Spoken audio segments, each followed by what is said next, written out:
Yo! What's up? May titignan naman tayo panibagong motor ngayon. Ito ang Monarch Cub 110 ng Skygo. O mas kilala sa tawag na Aveta Ranger 110 mula sa Malaysia.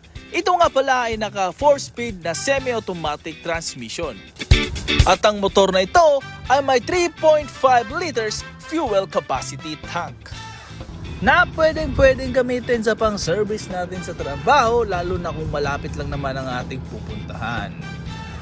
At sa napakamura niyang presyo, di mo akalain na naka-digital panel gauge na siya. At lipat naman tayo sa harap para makita natin ang kanyang ilaw.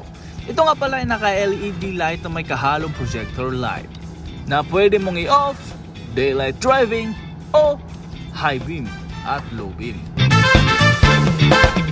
At ang kanya namang signal light ay naka-bulb type.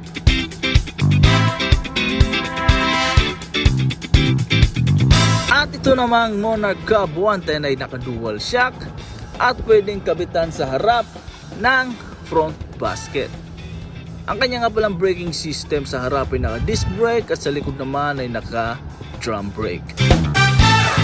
So ano sa tingin nyo? Sulit ba sa 48,000 SRP ang ganitong klase ng motor? Comment down below. Paalam!